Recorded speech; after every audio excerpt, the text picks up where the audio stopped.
아무리 뭐 TSMC가 실적 전망을 상향하고 5년간 투자를 확대하고 엔비디아도 실적 안 좋을 수가 없는 거예요. 세계 얘기하는데 지금의 분위기는 공급자들 하는 얘기는 참고만 하겠다. 수요자들의 스탠스를 보겠다는 거로 지금 분위기가 바뀌었어요. 그렇기 때문에 수요자 관점에서 보면 엔비디아하고 브로드컴을 한번 보십시오. 이 웨이퍼 숫자가 엔비디아의 반 정도까지 갑니다. 이게 우리한테 나쁜 거냐? 아닙니다.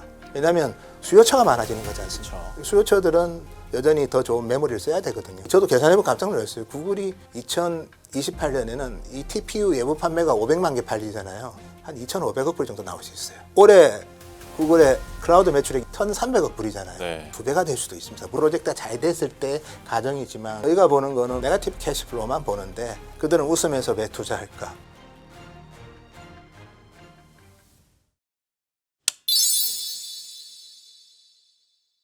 삼성전자나 SK하이닉스는 숫자가 이렇게 잘 찍힌다는데 변동성이 왜 이렇게 커지는 것인가? 여러 이유가 있는데 예. 저희는 그렇게 봅니다. 우리가 2017년, 18년 또 코로나 이후에도 그랬고 이제 저희 공급자들이 하는 얘기가 사실 애널리스트들은 전달을 하겠죠. 왜냐하면 저희 삼성전자 하이닉스를 커버하는 애널리스트들이 한국에 있고 네. 공급자들이 하는 얘기만 주로 듣고 전달하고 분석하고 지금 그런 상황이었는데 네. 특히 글로벌 헤지 펀드들은 이제 공급자들의 얘기만은 믿지는 않는 거죠.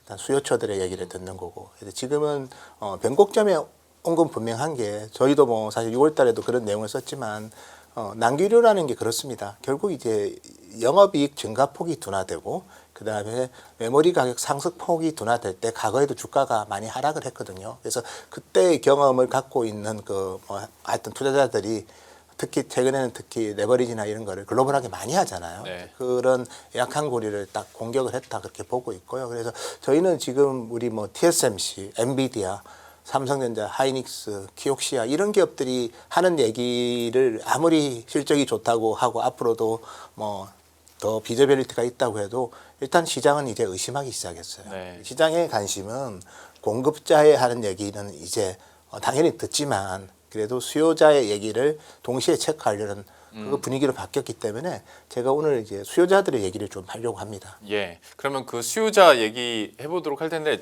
이것도 여쭤볼 때 참 저도 민망한 게 어쩔 때는 하이퍼스케일러들의 투자가 어쩔 때는 지금 투자해야지 못 먹어도 가는 거야.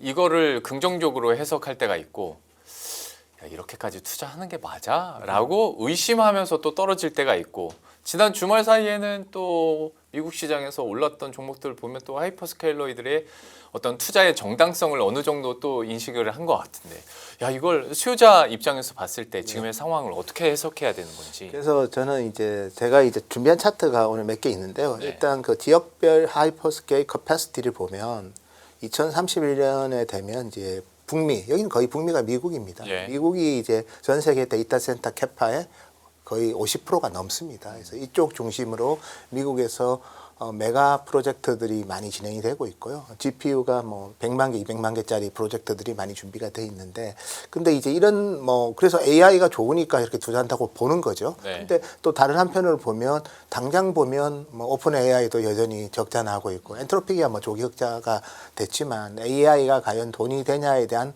근본적인 의심도 또 주가가 빠지니까 해요. 맞아요. 주가가 오를 때는 AI 아직도 얘기하냐 하던 분들이 주가가 떨어지니까 AI가 근데 돈은 되냐? 네, 그렇게 물어본다는 거죠. 그래서 저희가 그러면 여기서 냉정하게 봐야 될 거는 하이퍼스케일러 관점에서 한번 저는 말씀드리고 싶고, 하이퍼스케일러 관점에서 보면 여전히 기회 요인이 좀 더 많다고 봅니다. 네. 대표적으로 여기 보면 이제 주요 하이퍼스케일러들의 분기별 프리 캐시플로우를 보면 여기 보면 마이크로소프트만 이렇게 의미 있게 아주 양의 캐시플로우를 기록했고, 네. 특히 보시면 뭐 알파벳 그리고 아마존 다 마이너스 캐시플로우가 났고, 메타도 그렇습니다. 예. 메타는 물론 거의 뭐 BP 레벨이었고, 그래서 이렇게 프리 캐시플로우가 마이너스 나면서까지 투자를 하느냐, 이거에 대해서 이제 질문을 많이 하죠. 프리 그렇죠. 캐시플로우가 마이너스 나면 내년에는 투자하는 걸 믿을 수 있나? 물론 이제 이번에 실적 발표할 때 구글, 아마존 모두 상당히 뭐 낙관적인 투자안을 제시했고, 특히 아마존 같은 경우에는 이제 지금 짓고 있는 데이터 센터가 뭐 거의 다 GPU 중심의 데이터 센터이기 때문에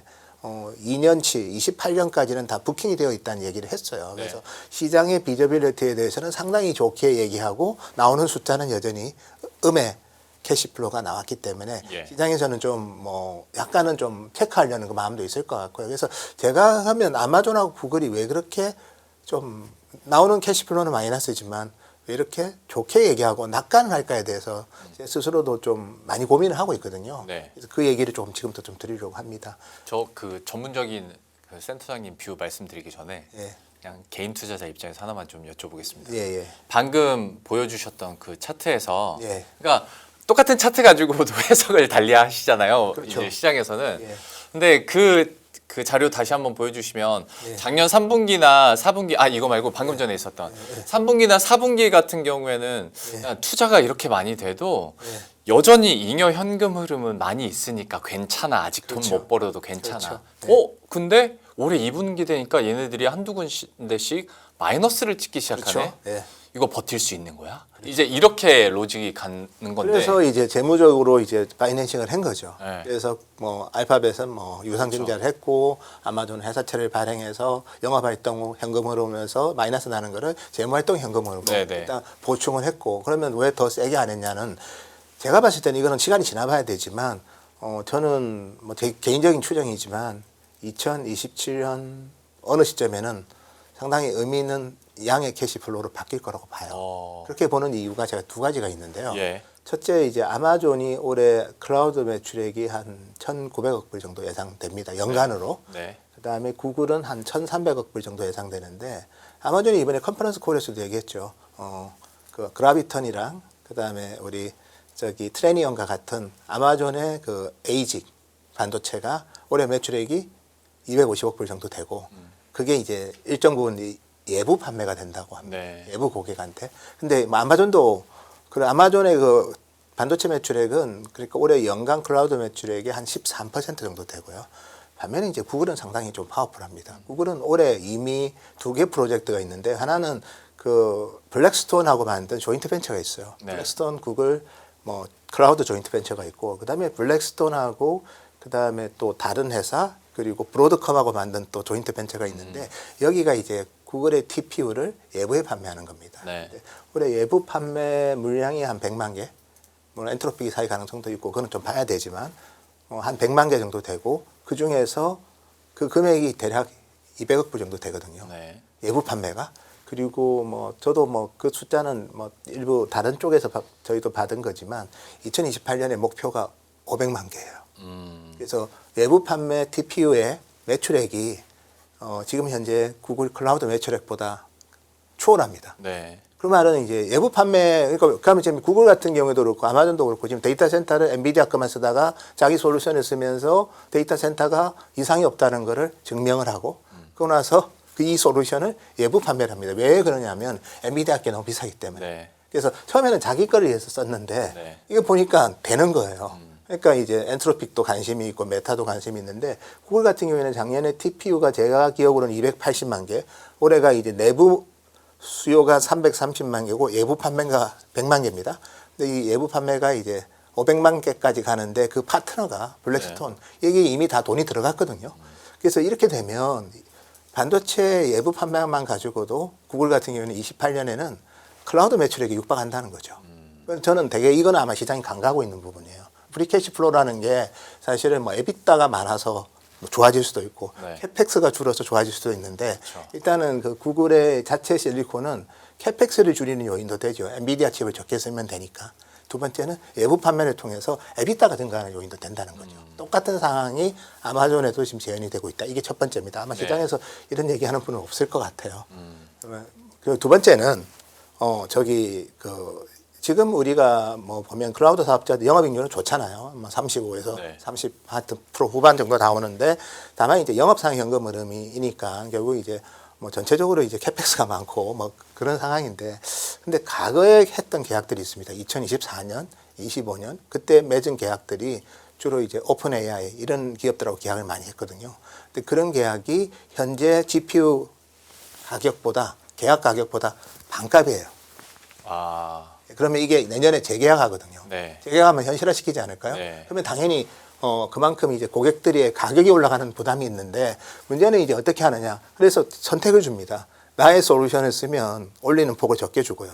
예를 들어서 지금 GPU 가격이 1이면 현재 얘들 1에 계약했고 현재 프라이스가 2라고 하면 당연히 내년에 계약할 때는 2를 줘야 되겠죠. 네. 근데 TPU나 자체 아니면 뭐 아마존의 트레리언을 쓰면 그 정도는 안 올려주는 거죠. 한 뭐 1.5, 1.7 그런 식으로 올리고 또 반면에 또 자기 예부 판매도 하기 때문에 이 두 가지를 겹쳐보면 저는 최소한 아마존, 구글은 상당히 빠른 속도로 잉여 현금이 플러스로 간다. 이렇게 저는 좀 보고 있고요. 네. 마이크로소프트야 지금도 플러스니까. 예. 또 상당히 사실 클라우드 1, 2, 3등이지 않습니까? 메타야 사실 클라우드를 이제 시작하려고 하는 거고. 그래서 사실은 이제 뭐 저희가 봤을 때는 이 두 가지는 아마 시장에서 조금 잘 인지를 안 하는 것 같아요. 외부 판매 매출액이 클라우드 매출액을 구글의 현재 두 개의 프로젝트, 즉 블랙스톤과 하는 두 개의 프로젝트를 고려하면 일단 저희가 봤을 때는 구글 클라우드 매출액을 2년 뒤에 추원할 수도 있고 네. 그리고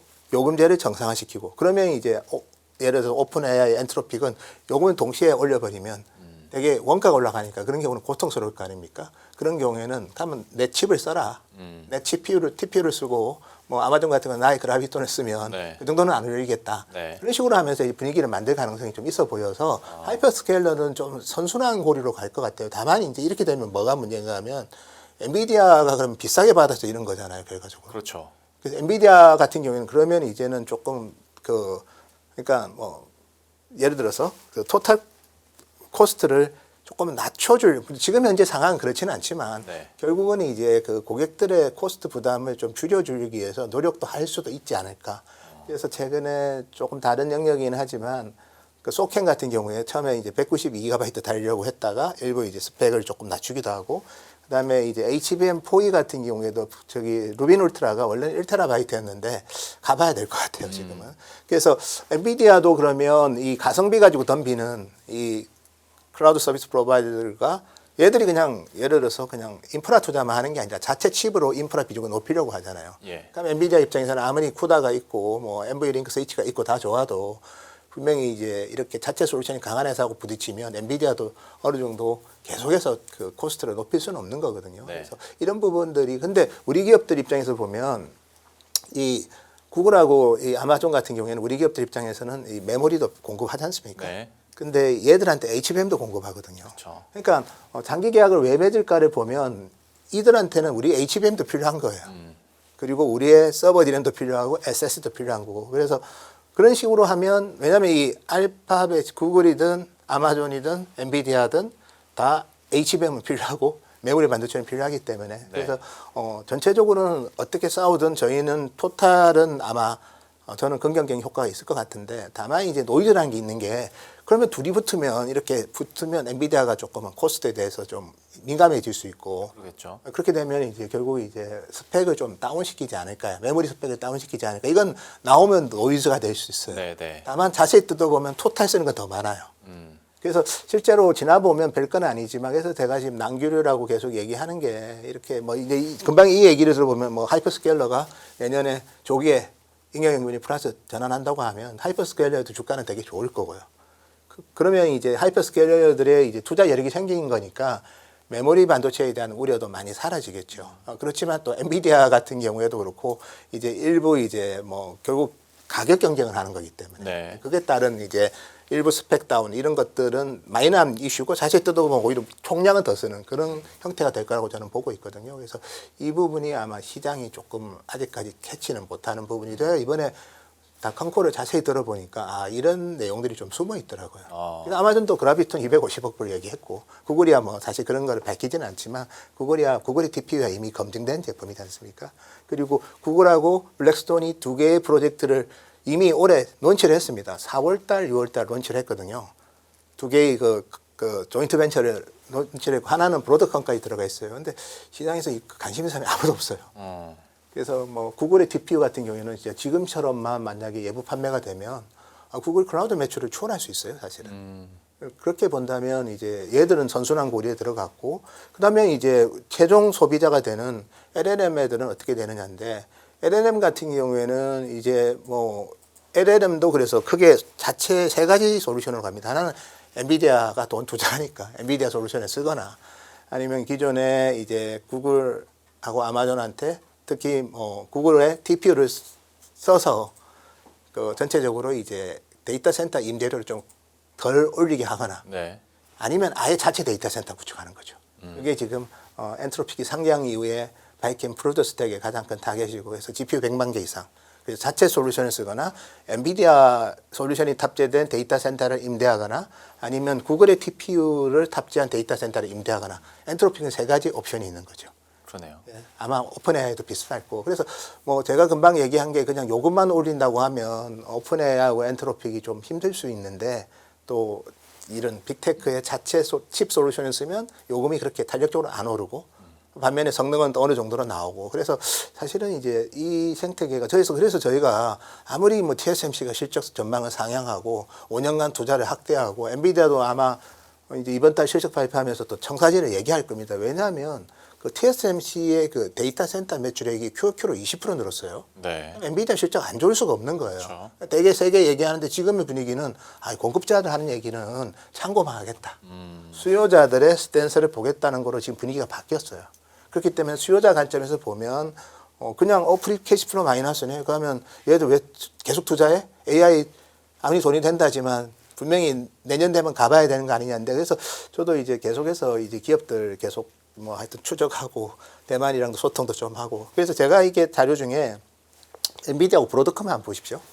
이게 브로드컴은 어차피 서데스부터 해가지고 전체적으로 커스터마이제이션 해주는 거죠. 네. 가속기의 커스터마이제이션에서 반드시 브로드컴 필요한데 이 웨이퍼 숫자가 엔비디아의 반 정도까지 갑니다. 그 말은 이 물량의 상당 부분은 아마존하고 구글 거라고 보셔야 돼요. 그러니까 실제로 그럼 이거를 왜 하느냐? 이 솔루션을 가지고 이제 나머지 LLM을 설득하고 그다음에 AI 서비스를 새로 하려는 요즘에 우리 아마존의 뭐 베드락 같은 경우에는 오픈AI 클로드를 써서 AI 생성 AI를 쉽게 구축하게 서버리스하게 하는데 이런 고객들도 계속해서 유혹을 하는 거죠. 그래서 저는 이게 우리한테 나쁜 거냐 아닙니다. 왜냐하면 수요처가 많아지는 거지 않습니까? 그렇죠. 수요처들은 여전히 더 좋은 메모리를 써야 되거든요. 그래서 장기 계약을 묶으려는 욕망들도 많고 왜냐하면 이 브로드컴의 최종 고객은 아마존하고 구글이지 않습니까? 네. 아마존 구글은 서버 디램, SSD도 사지만 HBM도 사기 때문에 그런 거에 대해서 그리고 살 게 많으면 그래도 공급자 입장을 배려해 줍니다. 왜냐하면 잘못했다가는 이 계획 자체가 그래서 제가 이제 뭐 이런 얘기 저도 계산해보고 깜짝 놀랐어요. 구글이 2028년에는 이 TPU 예부 판매가 500만 개 팔리잖아요. 네. 한 2,500억 불 정도 나올 수 있어요. 오. 그럼 올해 구글의 클라우드 매출액이 1,300억 불이잖아요. 네. 그러니까 2배가 될 수도 있습니다. 물론 이건 어썸션이고 이 프로젝트가 잘 됐을 때 가정이지만 그래서 저희가 보는 거는 뭐 그냥 한마디로 말해서 네거티브 캐시플로만 보는데 그들은 웃으면서 왜 투자할까? 자기들이 투자한 이 경험을 고객을 설득하는 거죠. 엔비디아 솔루션 좋다. 그렇지만 우리 솔루션이 저렴하고 또 성능도 이 정도면 훌륭하지 않냐. 그러면서 자기 데이터 센터에서 그거를 경험을 시키고 그러고 나서 이제 예부 판매를 하면서 자기도 매출을 하는 거죠. 그래서 네. 반도체 비즈니스가 이제 좀 본궤도로 접어들었다. 그렇게 물론 뭐 아마존은 여전히 엔비디아보다는 좀 많이 개의가 떨어집니다. 그렇지만 구글은 이미 뭐 특히 스위치 칩을 쓰지 않기 때문에 상당히 이제 가격 경쟁력이 높거든요. 구글 같은 경우. 그래서 이런 거를 보면 조기에 최소한 구글은 조기에 프리캐시 플로우가 빨리 흑자 전환할 것 같고 그거는 또 투자할 수 있는 또 여력이 생기는 거고 그리고 자기의 TPU를 파니까 데이터 센터를 더 많이 짓겠죠. 아마존도 데이터 센터가 이미 다 부킹이 다 됐다는데 거기에는 아마 자체 뭐 트레니엄이라는 아마존의 가속기, 인퍼렌티아라는 추론 가속기, 그다음에 그라비톤이라는 CPU 이런 게 많이 들어갈 겁니다. 네. 이미 아마존의 데이터 센터는 한 50%가 X86 CPU를 안 씁니다. 자체 커스텀 ARM 기반의 CPU를 쓰고 있거든요. 그래서 저는 이제 이런 부분들은 아마 시장에서 물론 시간이 걸릴 겁니다. 제가 하는 얘기가 뭐 정말 믿어도 되는데 근데 이 숫자는 뭐 그냥 있는 건 아니거든요. 어쨌든 간에 웨이퍼 인풋이 이 정도 들어간다는 거는 26년에 이 정도 들어가는 거는 뭐 내년 한 6월 되면 정말 그 브로드컴의 최종 고객인 구글 그다음에 아마존의 이 에이직 칩이 실제로 이제 엔비디아 칩의 반 정도는 될 수 있다. 제가 이걸 왜 이렇게 생각하는가 하면 제가 이비덴을 갔어요. 6월 달에 이비덴을 갔는데 이비덴이 지금 그 기후현의 공장을 2개 지어요. 하나는 오노에 짓는 거는 오노 공장은 엔비디아 향이고요. 네. 나머지 한 공장은 에이직 향이에요. 아. 그러니까 사실은 이게 맞는 거죠. 아. 그렇게 되면 이제 이 하이퍼스케일러들이 반도체 때문에 예부 판매를 통해서 매출액이 커지면서 프리캐시 플로는 언제 그랬냐는 듯이 플러스로 많이 전환될 수 있고 또 이 수요처가 다양하게 되기 때문에 메모리 기업 입장에서는 바게닝 파워가 생기는 거죠. 그래서 이런 부분들은 아마 지금 우리 반도체에 대해서 저도 공급처는 너무 좋은 말만 하고 수요처는 우려하는 시각만 있는데 수요처가 왜 저렇게 우려하면서 투자를 할까를 고민해 보니 제가 이런 좀 증거들을 좀 찾았거든요. 네네. 이런 부분들을 고려해 보면 너무 주가 때문에 좀 많이 힘드실 건데 저희가 봤을 때는 생각보다 좋은 요인들도 많이 있다 이렇게 말씀드리겠습니다. 그러니까 그 AI 칩과 관련해서는 얘기를 해주신 것처럼 수요처에서 내놓고 있는 계획이나 지금의 물량들을 봤을 때 P가 살짝 떨어진다 하더라도 Q 자체가 늘어나면서 그러면 이래나 저래나 삼성전자나 SK하이닉스한테는 좀 좋은 시나리오가 될 수 있을 그렇죠. 텐데 예. 또 근데 이제 만만치 않게 엔비디아에 직접 투자하시는 우리 투자자 여러분들도 많으니까 한번 여쭤보는 건 엔비디아는 그러면 이제 토탈 솔루션으로 계속 가야 되는 거고. 네. 그래서 결국은 이제 이 생태계가 지금 데이터 센터를 정말 뭐 미국만 하더라도 제가 보시면 뭐 하여튼 지금 1,000몇 개 이렇게 또 신규로 짓는 게 많은데 결국 짓는 데이터 센터를 결국 이제 수없이 많은 AI를 이용하려는 기업들한테 아니면 개인들한테 스며들게 해야죠. 네. 그걸 엔비디아 솔루션을 하느냐, 자체 솔루션을 하느냐, 이제 그 싸움이 본격화됐고, 그 싸움이 이제 인프라가 결국 익스펜션되는 사이클이 이제 예전에 엔비디아 솔루션이 온리였고, 그 다음에 구글 정도가 조금 내부 정도 썼고, 네. 인터널리, 그 다음에 이제 아마존도 자체적으로 좀 쓰다가 이제 좀 자신감이 붙은 것 같아요. 자꾸 하다 보면 자신감이 붙잖아요. 그렇죠. 그래서 이제 그걸 외부 판매로 돌리는데 외부 판매의 그 유인은 결국 엔비디아가 비싸게 팔아서 그렇다는 거고 그러면 결국은 이제 아마 근데 지금 뭐 어쨌든 최근 들어서는 네오클라우드 가지고 엔비디아 솔루션을 많이 쓰고요. 그 다음에 AI 팩토리도 투자하는 회사들 많거든요. 그런 회사들도 엔비디아 솔루션을 많이 쓰고 그 다음에 이제 소버린 AI가 엔비디아를 많이 씁니다. 네. 왜냐하면 잘 모르잖아요. 근데 엔비디아한테 가면 다 해주거든요. 컴퓨팅 렉, 네트워킹 렉, 스토리지 렉, 이 토탈 솔루션으로 다 주면서 토큰 코스트 줄여준다고 계속 강조하고 그리고 TCO 줄어든다고 얘기하니까 그래서 엔비디아와 이 구글, 아마존의 이 경쟁이 이제 내년에 본격화 될 것 같고 외부 판매가 느는 순간에 빨리 이 하이퍼스케일러는 영업상 현금 흐름이 저는 의미 있는 플러스로 전환할 거다 그렇게 예상하고 있습니다. 아무래도 요즘에는 그 잉여 현금 흐름을 개인 투자자들이 워낙 이제 유심히 보시기 때문에 거기에 대한 우려들과 그리고 그게 우려가 그렇게 길진 않을 거라는 설명들을 이제 직접적인 이제 경험과 숫자들을 통해서 얘기를 해주셨고 반면에는 이제 엔비디아에 나아갈 방향도 어느 정도는 제시는 해주신 것 같습니다. 왜냐하면 여기는 탄력적으로 좀 줄어들 수도 있는 상황인 건데 토탈 솔루션을 어떻게 이제 기업들에게 제공할지도 한번 지켜보도록 하겠고 잠깐 눈길을 돌려서 CXMT도 잠깐 여쭤보도록 하겠습니다. 상장 자체로도 이슈이긴 했습니다만은 여기에 따른 시장 질서의 재편이 실제로 일어날 것인가 아니면 중국 기업이라는 특수성 때문에 그 한계가 분명할 것인가에 대해서 센터장님께서는 좀 어떻게 보셨습니까? 저희는 이제 CXMT가 그래도 YMTC보다는 제재가 약하고요. YMTC는 미 상무부 제재고 CXMT는 미 국방부 제재이기 때문에 군사 시설에만 메모리가 안 들어가면 현재까지는 오케이입니다. 그리고 CXMT는 어쨌든 지금 되게 하여튼 제가 준비된 자료 보시면 이렇게 팹을 여러 군데 짓고 있거든요. 예. 그래서 허페이는 안희성이고요. 그다음에 베이징에서 팹을 짓고 지금 현재 캐파가 이제 20만 장 후반인데 연말까지 이제 30만 장 간다는 계획이고요. 그리고 이제 상하이에 또 팹을 짓습니다. 네. 상하이에 짓는 팹이 이제 월 10만 장 팹, HBM 전용 팹이고 그래서 그리고 허페이에 또 20만 장 더 지니까 총 목표는 60만 장입니다. 근데 30만 장 정도면 우리 삼성전자가 연말 되면 71만 장 디램이 될 거고 하이닉스가 한 61만 장 되니까 우리랑은 여전히 30만 장 가지고는 갭이 큰데 네. 이 60만 장 되면 좀 얘기는 달라지거든요. 네. 그럼 60만 장이 쉽게 가느냐 이거를 먼저 봐야 되고요. 최근의 환경을 보면 저희가 봤을 때는 지금은 TSMC랑 메모리 기업이 동시다발적으로 이렇게 세게 투자하는 경우는 없습니다. 반도체 역사상 동시에 메모리랑 파운드리가 그냥 세상 놀랄 정도로 이렇게 동시에 투자하는 경우는 없고 그러면 장비 부족이 생기는 거고 장비 네. 부족이 어떤 현상을 유발하느냐면 이게 이제 ASML의 자료인데요. ASML이 2024년에 팔았던 여기서 뭐 중국이라는 거는 장신 메모리만 포함하는 건 아니고 IMTC도 있지만 이거보다 더 큰 파운드리 회사들이 있죠. 네. SMIC, 넥스칩, 부하홍 뭐 이런 기업들이 있는데 2024년에 중국 비중이 41%였어요. 근데 2025년은 33%, 지금은 14%밖에 안 돼요. 왜 그럴까요? 이 ASML은 대한민국에 많이 줘야 됩니다. 왜냐하면 우리들하고 워낙 관계가 좋고 네. 그다음에 TSMC한테 많이 줘야 돼요. 이게 2분기뿐만 아니고 1분기 계속 이렇게 됩니다. 아마 몇 년간 이럴 것 같아요. 대한민국하고 미국하고 대만이 글로벌 전공정 장비 회사 물량을 거의 다 독식할 것 같아요. 그러니까 창신 메모리가 IPO에서 돈을 마련해서 설비 투자를 하지만 실질적으로 정말 그들이 계획했던 그 생산 캐파를 확보하는 게 단계는 쉽지 않다. 그걸 제가 먼저 말씀드리고 싶고요. 저도 뭐 중립적으로 보려고 늘 합니다. 뭐 우리가 우리나라 기업한테만 유리한 얘기하는 거는 애널리트는 아니죠.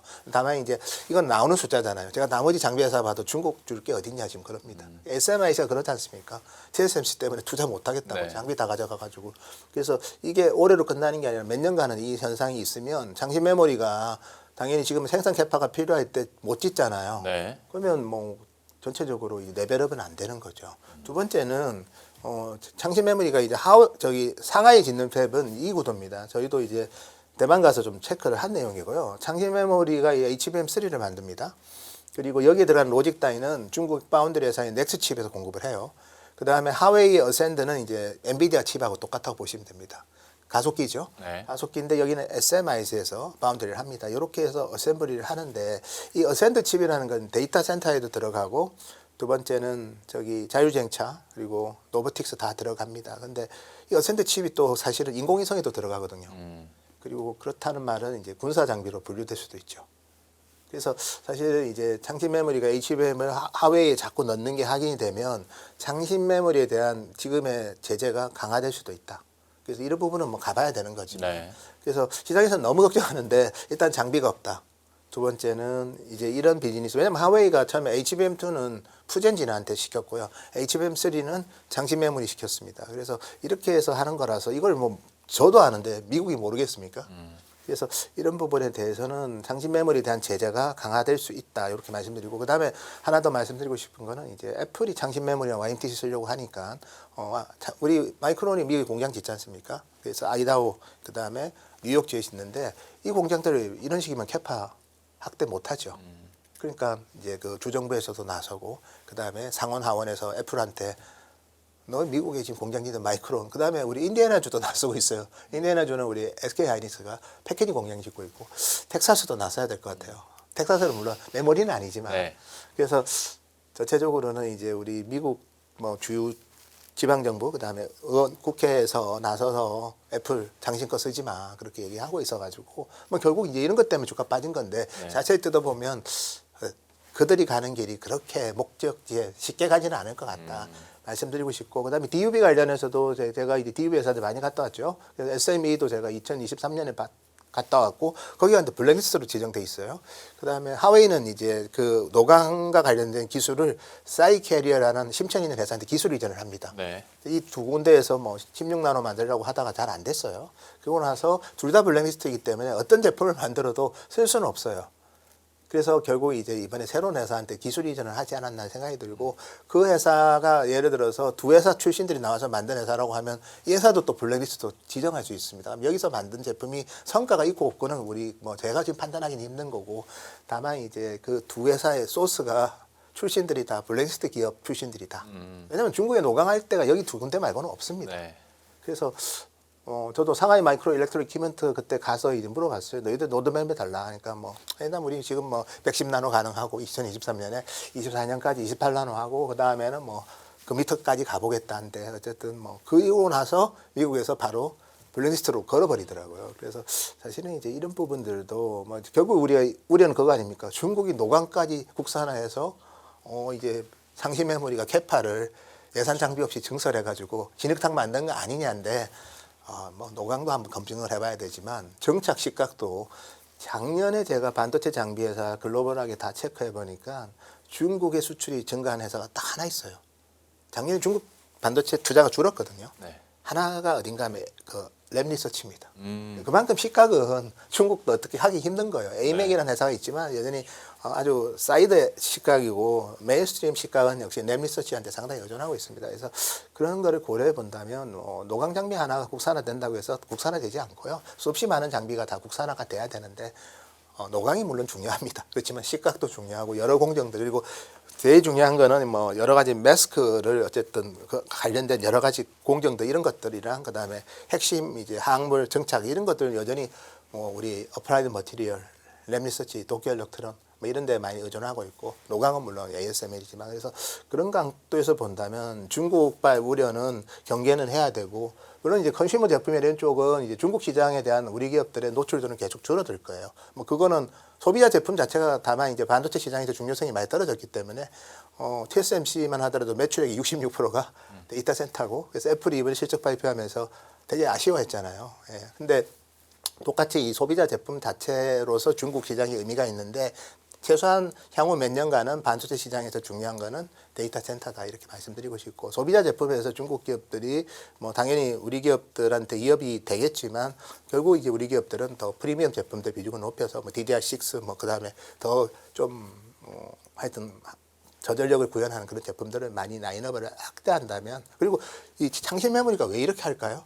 아니 지금 메모리가 없어가지고 중국 기업들이 스마트를 못 만들어요. 네. 오포, 비보, 샤오미다 생산량 계획 다 줄였거든요. 네. 그러니까 약간의 책임감도 있고 중국 내수 로컬 용도라도 지금 증설은 필요한 상황입니다. 근데 증설하려고 했더만은 장비를 대만하고 한국하고 미국이 다 가져가 버렸어요. 네.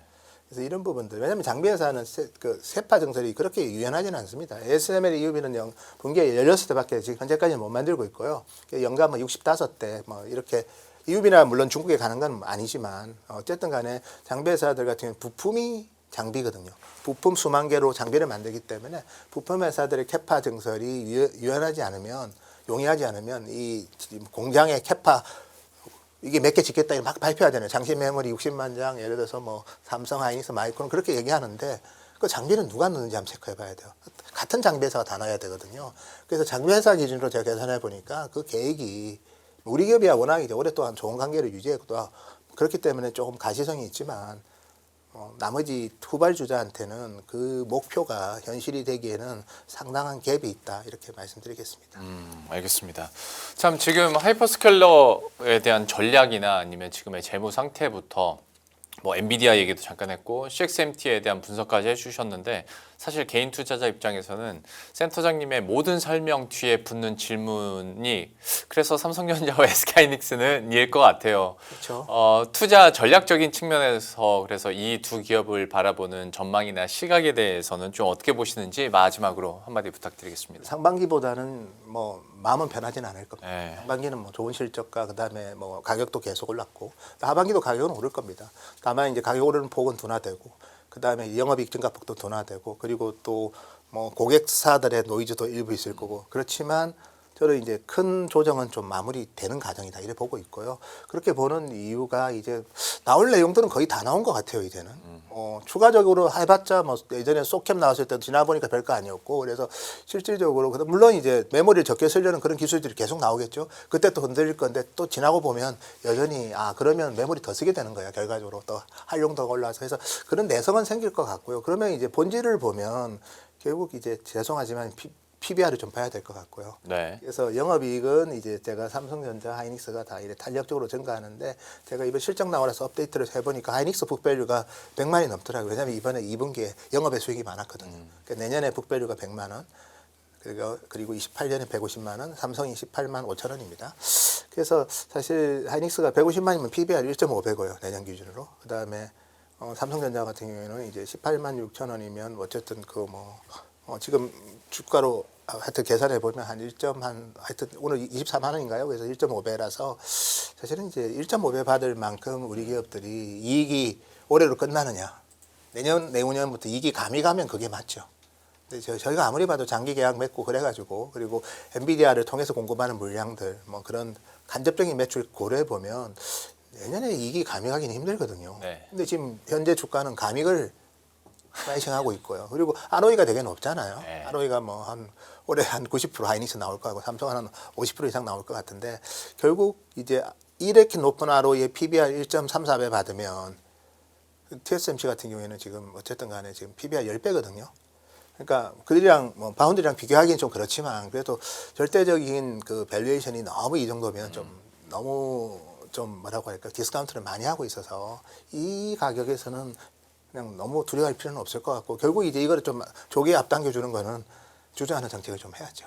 그래서 뭐 어쨌든 주저하는 정책을 약속을 한 거기 때문에 또 삼성전자는 이제 올해가 이제 3개년 주저하는 정책이 이제 끝나는 해이기 때문에 아마 좀 빨리 그래도 시장에 좀 기대감도 크기 때문에 이렇게 하고 그리고 성과급에 대해서 또 자사도 사야 되고 네. 하이닉스 같은 경우는 이제 ADR 상장 때문에 일부 뭐 그런 공시 규정 때문에 아마 이번에 구체적인 얘기를 안 한 것 같은데 이제 그 규정 그 데드라인도 거의 끝나가니까 그런 거를 좀 공유를 한다면 이 정도 결국 이제 기업에서 알려줘야 됩니다.